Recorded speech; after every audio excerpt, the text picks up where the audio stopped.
is this? I think it's Monday. Welcome to the Queer Edge with Jackie Jett. I am Jackie Jett. Yes, I am. And tonight I'm going to be giving away my gallbladder. To you, and to you. My dear Queer Edgers, I got to say something. Wake up. It's time for Dr. Jack to offer some medical advice. If we can, for a moment, let's talk about the upside of agoraphobia. It's your reality. Whereas outside, you will find famine, war, and very ugly people. Inside, you can find Oprah Winfrey 24/7, a microwave, and the internet. Isn't that enough? Of course, one of the most successful agoraphobics in the United States is Dick Cheney, who rarely leaves the comfort of his own bunker. And his dykey daughter Mary, who rarely leaves the comfort of her own closet. Yeah, agoraphobia isn't a psychological disorder, it's a lifestyle choice. We should really sing the praises of the happy hermit. Agoraphobics, or gories as I call them, will never ever die in a plane crash or a car crash. Hell, they'd live to be 150 years old if it weren't so damn slippery in those showers and those volumes weren't so damn unpredictable. But gories, I want to tell you something. There is a big, beautiful world out there waiting for you. And it's all available with a big, beautiful cable television package. The Travel Channel, Animal Planet, reruns of Barney Miller. It's all there. Remember this. Inside is safe. Outside, Satan. Yeah. So keep the foil on the windows and your eyes on the Queer Edge. And tonight, mine eyes have seen the glory of the coming of the news from the Edge with Jackie Inks. My chick with butter bags for days, the beautiful Barbarella. Yes. And and I do mean so special co-host. He used to be a little bitty Eddie Munster. Yeah. And now he's big and Butch. Butch Patrick, that is. We also have with us tonight KOOPSTEAD, one demonic artist and a very tattooed daddy. We also have the bitchiest blogger in the whole world. His name is Perez Hilton. He's going to be here with us tonight. Also, Canadian Darcey Johnson is here to share with us all things that are Canadian, if you know what I mean. And No BS, my favorite singer-songwriter in the whole wide world, other than Patti Smith. We have Christopher Dallman back with us tonight. All this will take place on our set that was decorated last week by Mr. Frank Lloyd Wrong. So let me just share this with you, my friends. If it ain't broke, then freaking break it, because Queer Edgers, they are a go.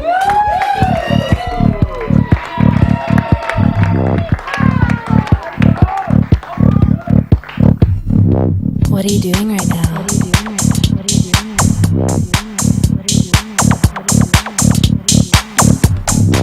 It's your reality. Make it up. Vodka martini.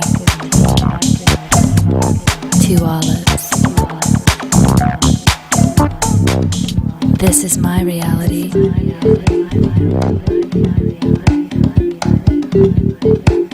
What's yours? What's yours? What's yours?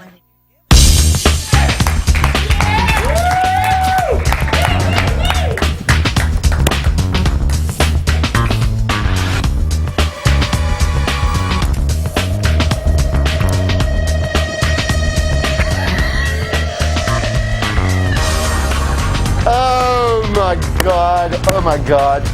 There's something so wrong with that. Something so very wrong with that.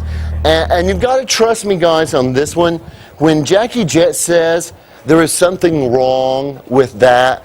There is something seriously wrong with that. But I'm going to work through it. I hope you guys had a great weekend. I know from what I remember of it, I did. And we have an amazing special guest co-host this week. As I mentioned earlier, it's Butch Patrick. And before I bring him out here, I just want to say that besides being known as Eddie Munster, and using that to get laid for the rest of his life, which I have nothing against, he was also in this show called Lidsville. And Lidsville, if you really ask me, is where the Queer Edge drew a lot of its inspiration from.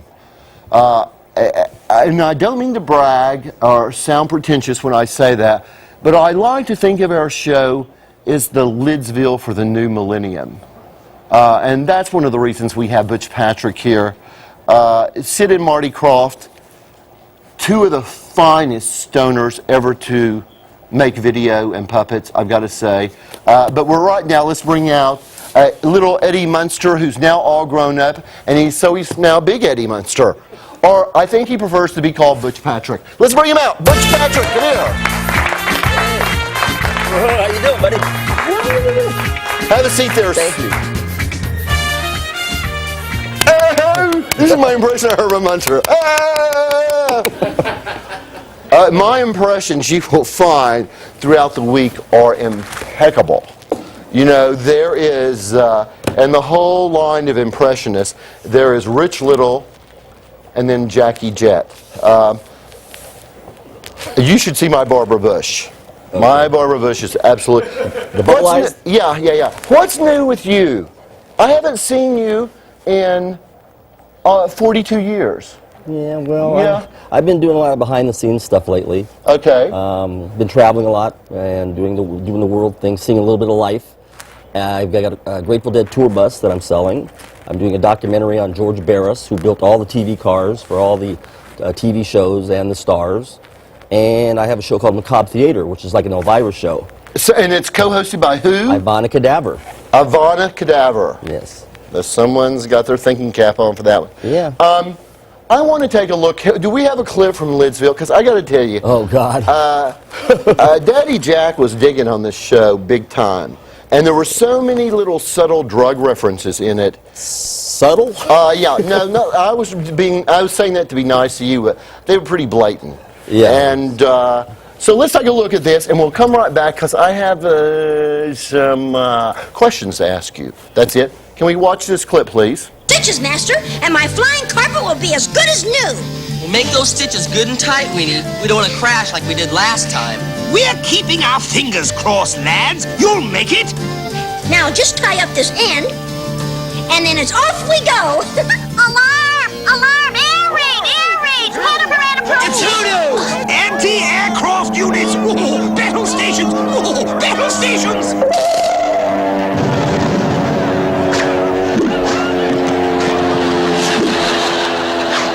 You've got to be kidding!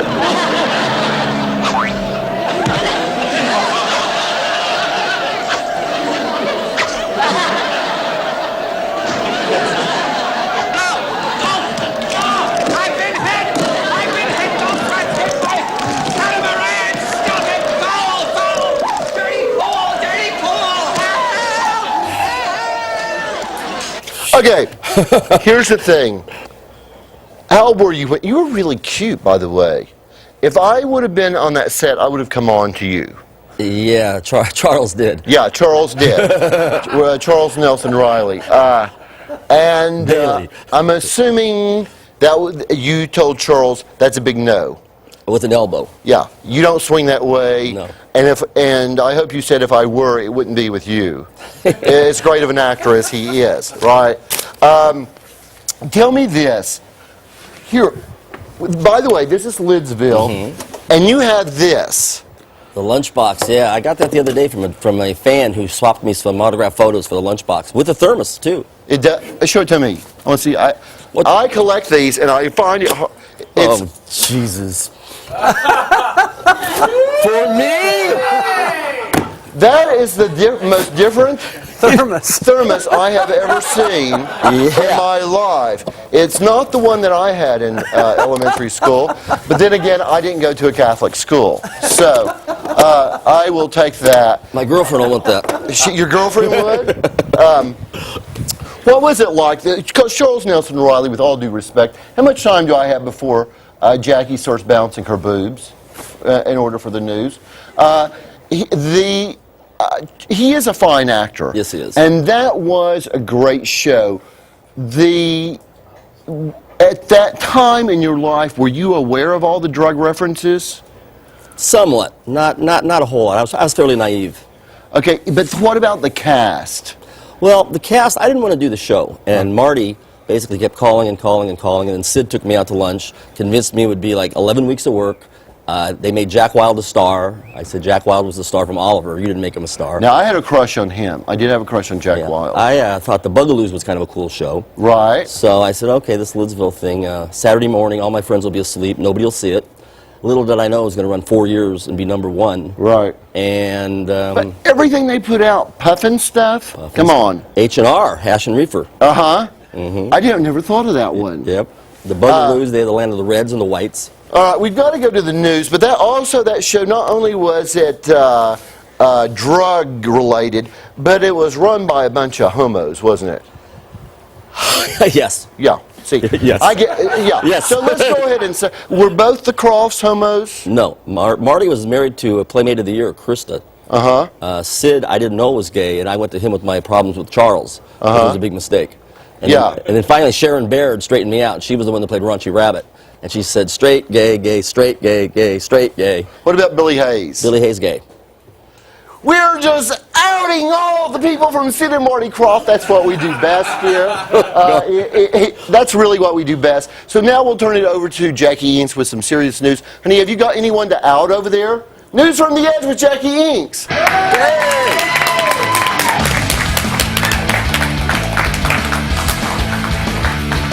Up. Hey everybody, you know it is Monday and I'm not sure, but they just don't make, either I'm not all here yet or they don't make Barbarellas like they used to. I'm not sure.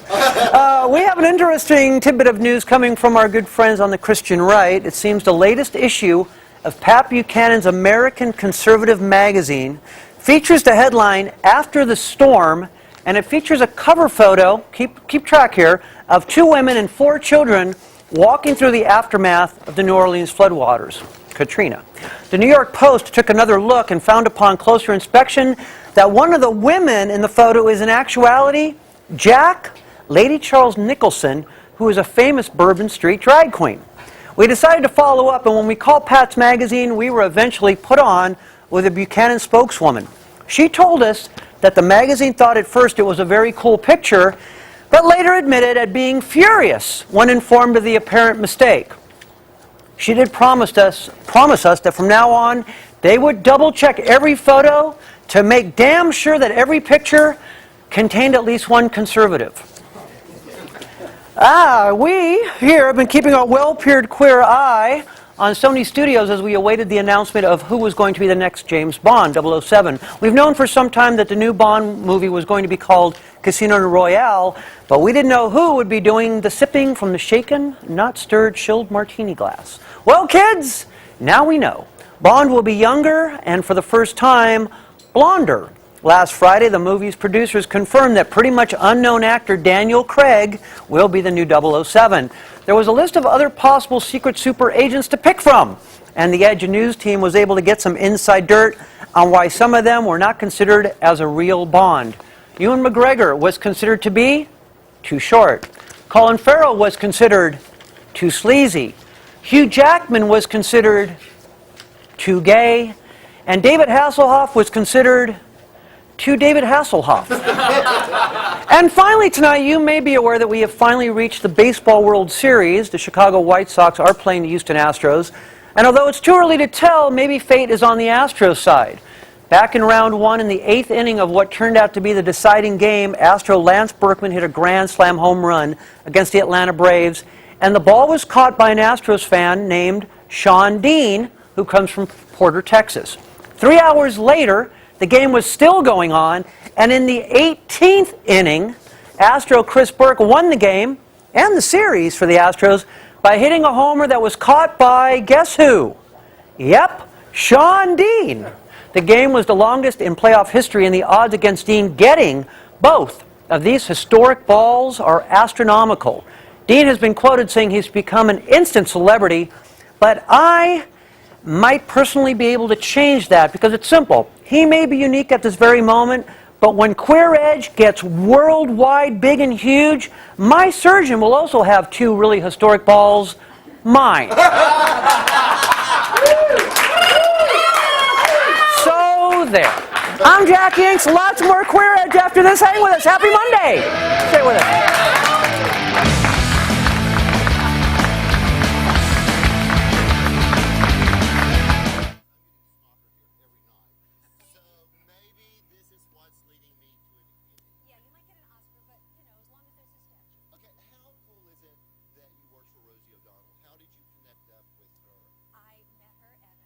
They're sick, Right. like they want to feel. Well, we do pretty all right on our own, I think. Yeah.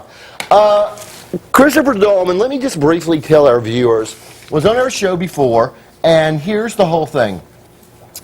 You know, a lot of times when someone's performing, I have people coming up to me trying to get the sweat off my face and telling me, don't say this word, don't say that word, blah, blah, blah. So I missed the song, but when I watched the tape, it was an amazing song, and I thought you really have this incredible voice. Thank you. And Daddy Jack doesn't BS because, and I don't kiss ass unless it's actually the physical aspect of kissing it. So yeah, it's a really cool thing. Here's the thing, Christopher Dallman. You're on an independent label. I am, yes. Yeah. What are the struggles that, because we've been having this talk with artists that are on major labels, independent labels, medium labels, and a lot of them are saying that the indie label is the way to go now. Yeah, well, you know, like I raised the money to make my record on my own. I raised about $30,000 and got to do whatever the hell I wanted to do. Right. At the end of the day, whether I sell 5 copies or 5,000 copies, I own it. And in the long run, like I've got a friend from high school who's signed to Sony right now, and her album's been done for like 3 years, and they're just holding on to it. Right. They don't know if they're going to release it or not. They might not. If they don't, she can't do anything with it. They own it. You know, there's, I mean, maybe you disagree, but there's almost a cycle. Like when you're a new artist, you have no money. I mean, Right. most of us are struggling. So then you kind of want the money that a big label has, because the big independent problem is you have no money.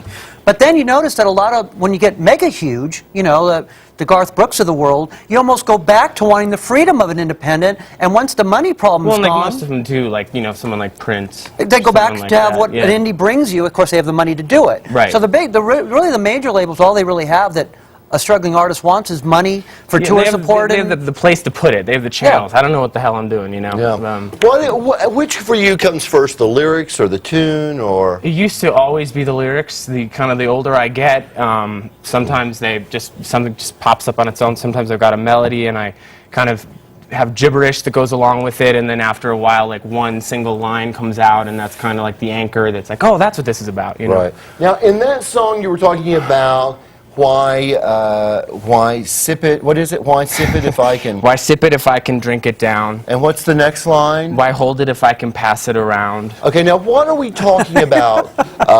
What are we talking about passing around? I think we should talk to the Canadians about that. You do. Could it have anything to do with this show? Just based on the tiny little clip that I saw, it might. Yeah. Might. Okay.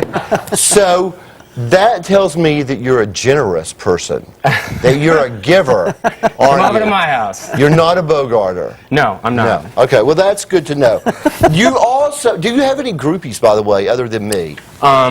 A handful, not too many, but there's a website called MySpace that's really instrumental for independent artists. It's kind of exploded. Right. And I get some weird people on that. I have a blog on it that my mother reads, and she... Oh, I read your blog. My and mother I'm is always like, who is this? I'm not going to say the name because I don't want to embarrass the person, but she will not believe me that I don't know this person. Right. And he always leaves these comments that just put just put her mother's instinct like, ew, my son's got to stay away from that guy. One of the other problems with an independent, besides getting the money, is the distribution. How do people get your albums? Well, for me, online or at gigs, the label that I'm signed to, project by project, will negotiate, will license an album that they've made for distribution. It hasn't happened for me yet. Will someday, but... So we have to go to your website? I mean, go to my website, yeah, ChristopherDallman.com, Dallman, and then that just links you right to CD Baby. You can also get it right on iTunes.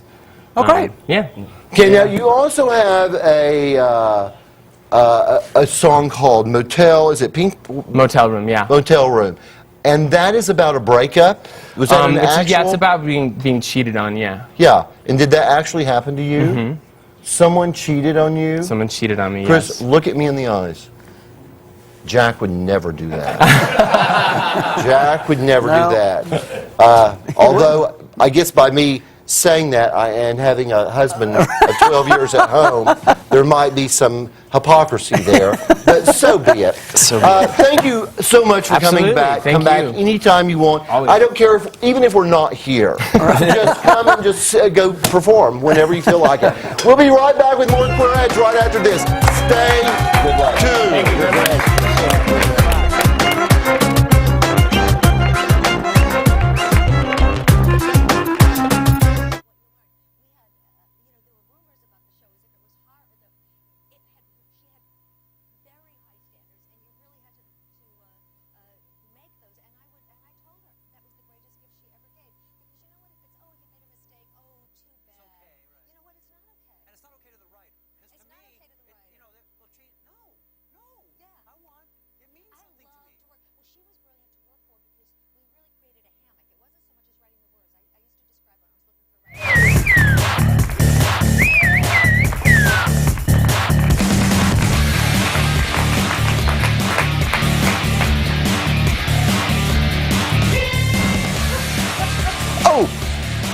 Welcome back to the Queer Edge.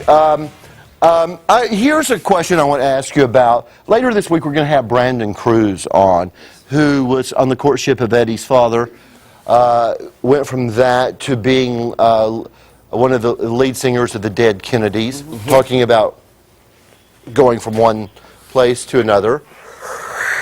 But you do these conventions. You're probably, how many, do you do a lot of them? Well, the Munsters is kind of strange because it falls into several categories. That's what I was going to say. I can do car shows because of the custom cars. Okay. I can do just straight autograph shows. Okay. I can do comic book shows because they had a lot of Munsters comic books. Okay. Toy shows because it was heavily merchandised. Right. Classic TV, horror, sci-fi. Well, see, that stuff must keep you busy all the time, though, doesn't it? Well, I don't go to the well that often. I try to do maybe one of each category every other year. You turn down some. Absolutely. Because?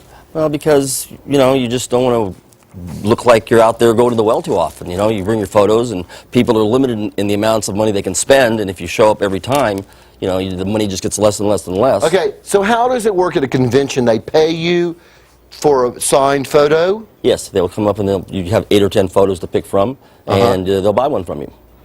So if we take some photos of you, yes, and get you to sign them. Are they all of you as Eddie, or some of you today? Phantom Toll Booth was a movie I did with Chuck Jones. I do that. The Monkees is a big seller. Lidsville is a big seller. Let's see. Mostly the Munsters, though. Mostly the Munsters. Yeah. What other type people do you see at these conventions? Oh, everybody. Old stars, young stars, soap stars. Right. I don't go to Star Trek conventions because they're just Star Trek exclusively. I've never been invited to one. Really? Yeah. No. You'd be great. Yeah. I think one of the reasons I'm not is no one knows who in the hell I am, and that I just have a feeling that might have something. There's a lot of people there that they don't know who they are, and they're still buying them. You'll do great. Listen, I want to tell you something. We have a guy coming out. For some in Hollywood, this man runs the most hated of all websites, but we love it because he takes no celebrity prisoners. Plisners? Plisners is a new word. I didn't mean to say prisoners. I meant to say Plisners. plisners. Yeah. Takes no plisners. Please welcome blogger extraordinaire, Mr. Perez Hilton.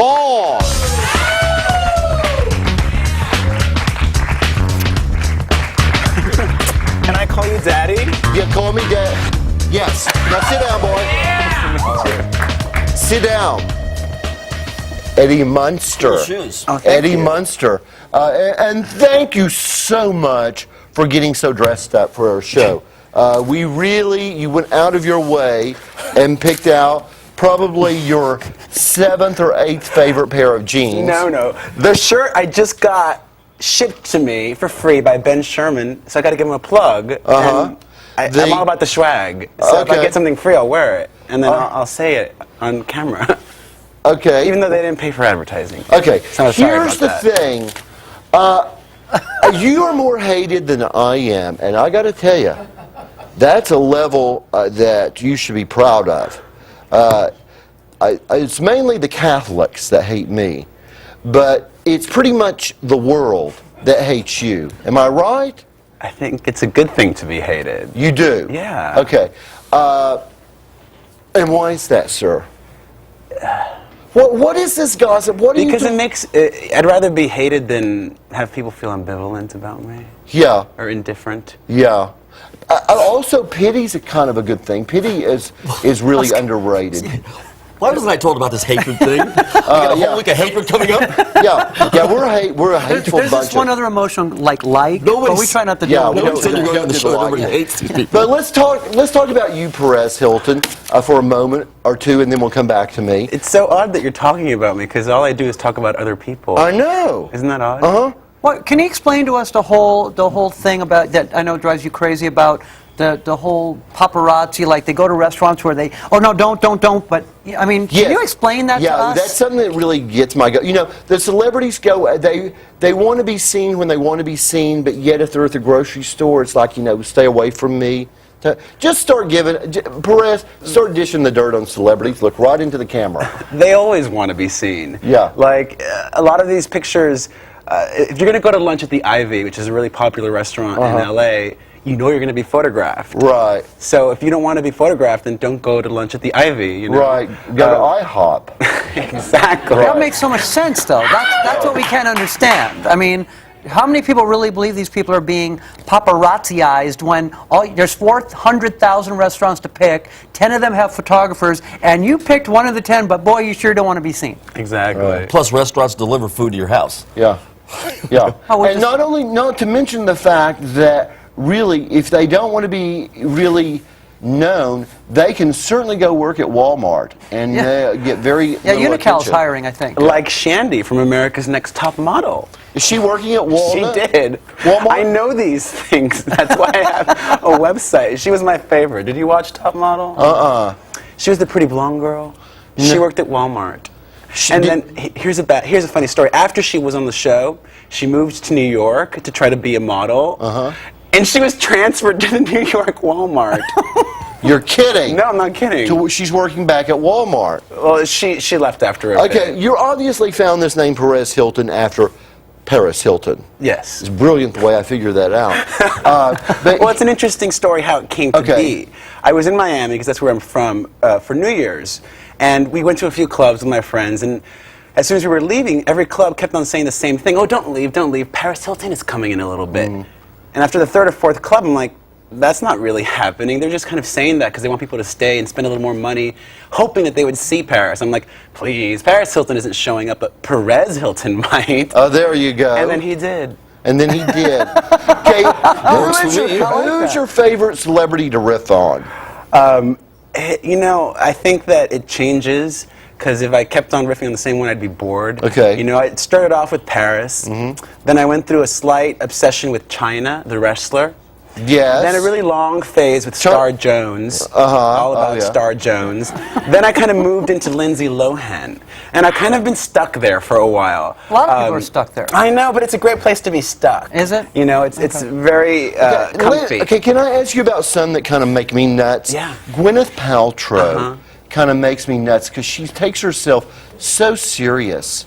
You know, when actresses reach that point, or actors, to where when you try to have some fun with them or you ask them a question and they're like, well, you know, I really found myself when I was, you know, in the study for this part, I went and lived in a monastery, you know, and stuck my finger in my rectum for 6 months just to get it. You know, those people make me nuts. And Gwyneth has got that kind of uppity thing. It's really an act. She's a hardcore partier, drug addict, sex fiend, I think. Right. Really. Right. Seriously. She just plays the good girl for pretense. Well, she hangs out with all those party chicks. She is married to a rocker. That she's married to a rocker.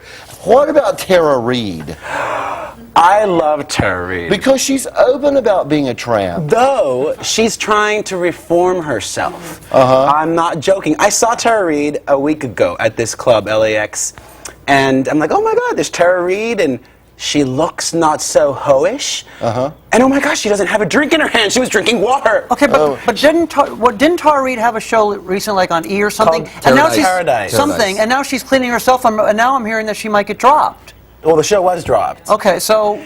And now she's reforming herself and she's not drinking anymore. But what I love about it is that she had to make it, or felt compelled to make an announcement that she's not drinking anymore. Alcohol, that is. Yeah. You said a great line, though. I've got to remember this. Looking not so hoish. Yeah. There's a quote. I bet she'd be thrilled to hear. How do you not get sued? Yeah, I mean, you said well, you have been sued. You have been sued. That's even better. More publicity. What The was New York Post sued New you York Post because sued me. why? Because I was getting better scoops than them, really, and they would steal my stuff and then not even credit me. So they're like, that was one of the things they claimed in the lawsuit, unfair competition. But also they have a thing called Page 6, and you did something called Page 666. Yes. Yeah. Satan! Satan! I'm a good little Catholic boy. Okay, we want to have you back on because there's tons of... I didn't even get to talk to you about Brittany and her baby. I'm so tired of Brittany and her baby. I wish that baby would crawl back up Brittany's vagina so we wouldn't have to hear about it anymore. Why? What is this all? I'm not the one trying to sell photos for $6 million of my child. Well, she ended up not doing it. Yeah, I don't even care. I don't care. Brittany, I don't care about your baby. I know you're watching because I know your husband's probably watching. Uh-oh, did we do it again? You know what's really annoying at like an autograph show? A person that sits there and whines and moans and groans about these people coming up and asking questions. All you have to do is don't show up. Don't show up. Don't show You up. know, the fans deserve at least, you know, if they're sincere in a question, they deserve at least an answer. All right, we got to say goodbye to you, Perez Hilton. Will you come back and share more gossip with us? Sure. And the next time, will you wear some swag that maybe is a little more upscale here? Sure. Yeah. Well, I'll come in costume next time. Thank you very much. You know what? You're not a bad-looking guy. Some reason I thought you were not going to be attractive. But I'm you're ugly on the inside. You're ugly on the Very. inside, and that's where it counts. That's where it counts. High five there. We're going to be right back with more Queer Edge right after this message. He looks just like Disneyland. He moves just like palm trees fall.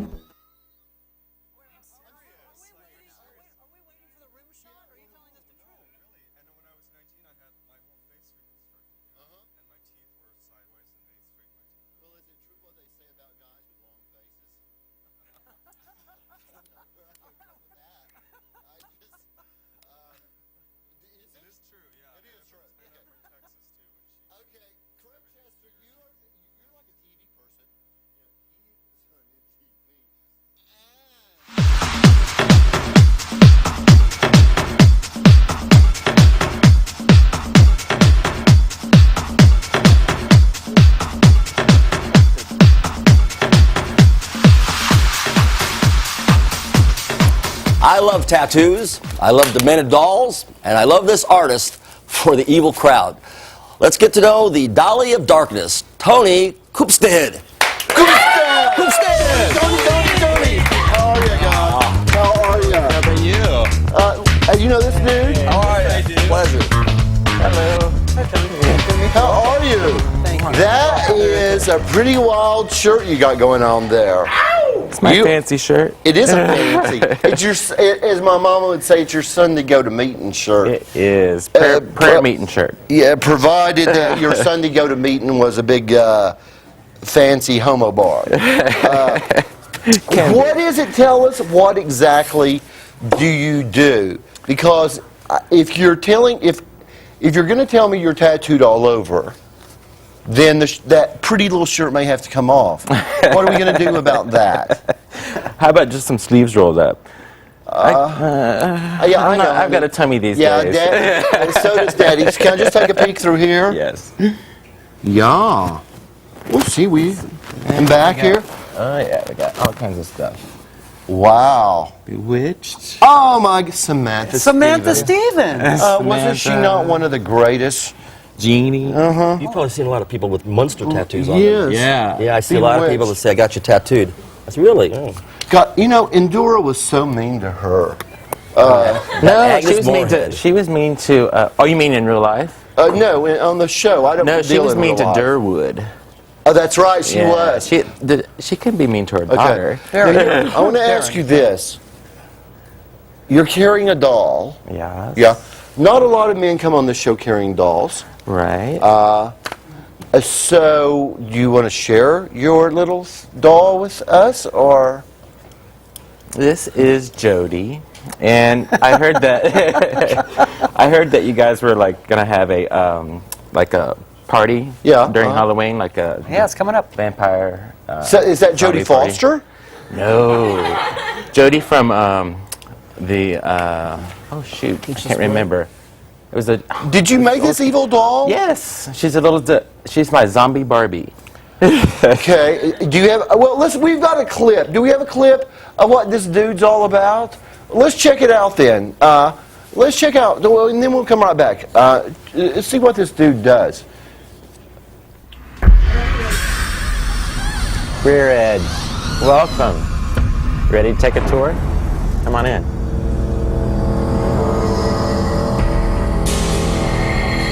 My demon stuff and scary stuff has all been inspired by childhood horror movies and the church. This is my living room. It's kind of considered my bordello of anguish. And this is one of my boyfriends also. This is a picture that I just found at one of my favorite stores in LA called Necromance. I fell in love with it. I had to have it. This is one of my pieces I did years ago. I took a garage sale clock and completely just redid it with some creepy pieces and then made it look like it's all been carved out of wood. Here's one of my babies. This is Vendetta. But she's been in my life for a couple of years now. She's got her own little condo here with a gravestone and all the little cricket carcasses that are just hanging out in the web. So let's go take a look at some of the other rooms. So this is my bedroom, my seduction room. I patterned it after a Victorian haunted house bedroom. So this is one of my lamps that I put together about 5 years ago.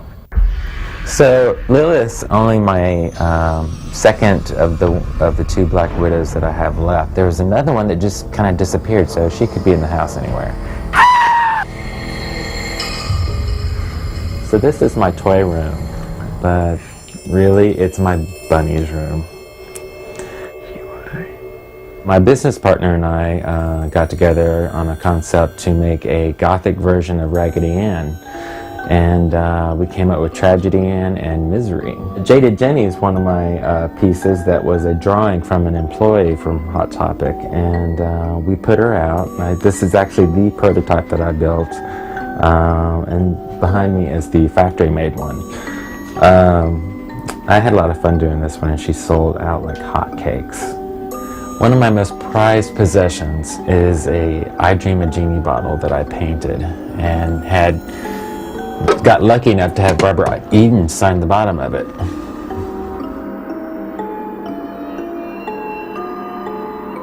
He's also definitely one of my boyfriends. Ah, Jackie Jett. See what's missing, huh? So thanks a lot, Queer Edge, for coming out and enjoying my place with me. And apparently Tom enjoyed it too. So all I can say now is get out.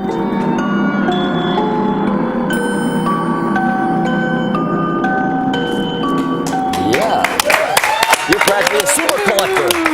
Good stuff. Fabulous stuff. Sick. Thank you. I love it. A great house. Listen, okay, I've got to tell you this. The Queer Edge, as you know, is seen all across the country of Canada, or Canada, as some folks call it. Tonight, to tell us all about Canada, is Mr. Darcey Johnson. Darcey, will you come on in?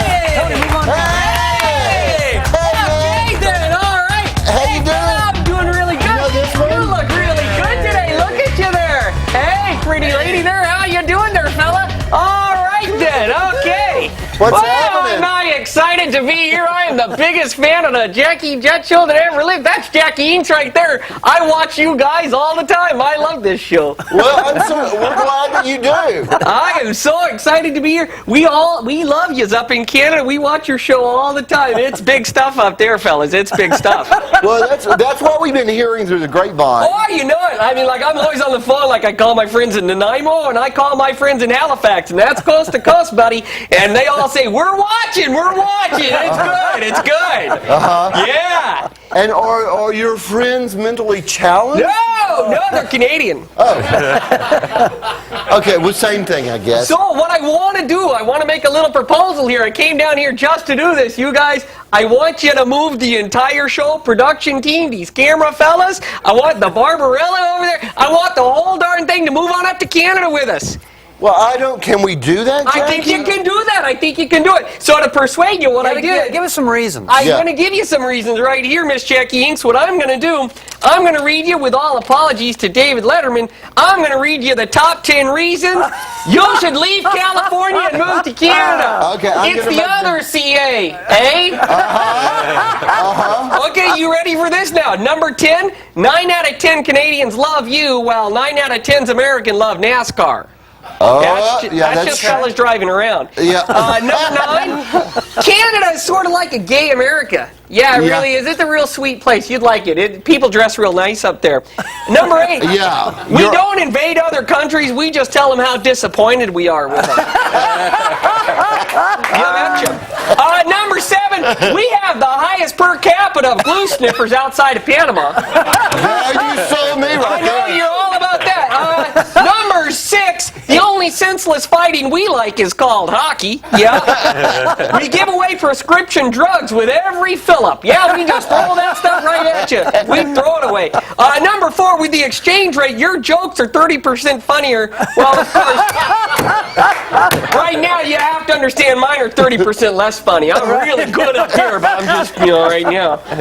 Number 3, moving right along, sir, I could arrange for daily massages from the Canadian Mounties, and that's for all of you, too. Oh, well, that's a big selling point. Okay, number 2, instead of amber waves of grain, we have nearly legal pot. Yeah. Yes. Vancouver. Yes. That's happening. Number 1, right? Number 1, we got 60% less crime and 100% less George Bush. There you go. Let's start right now. Now, wait, mister. I came here with a little bit of a challenge for you, to seal the deal, as it were. So what we're going to do here, now, we're going to do a little bit of a chug-off. Now, what happened is I wanted to come on here and do a beer chug with you, but they told me that you guys got some sort of like regulation thing here, and I couldn't be drinking beer here on the air. So what's going to happen is you and I are going to have ourselves a little chug off of maple syrup. Now, I've never drunk this stuff before myself, but I eat a lot of it on my pancakes, and I eat, there you go, fill her on up there, buddy, fill her on up. Okay, now we're going to chug these together. Now, if I win, you got to move yourself on up there to Canada. Now, if you win, I'll move down here and work on your car for you. Okay. Okay, you ready? Ready? Okay, ready there, Mr. Jackie Jett. Here we go. For you to move to Canada. Here we go. Oh my God. Yeah,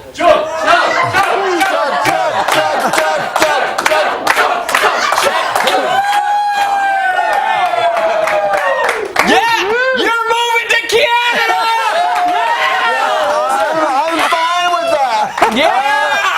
Jackie, let's go pack our bags. You know, it's obvious he does watch the show because he had 10 great reasons. Absolutely. Thank you so much. We'll be right back after this. Everyone pack your bags, please. Yeah.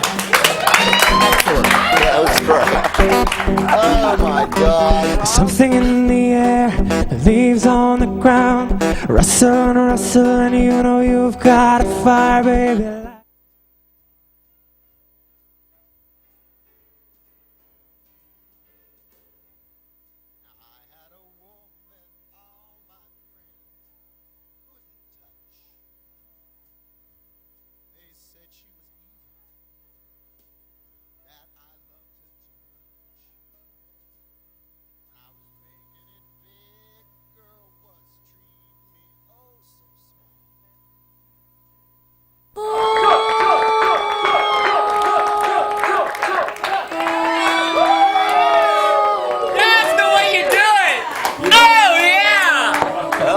Go. We are going to Canada. You're moving to Utah, halfway. I got to tell you, I've swallowed worse things in my life.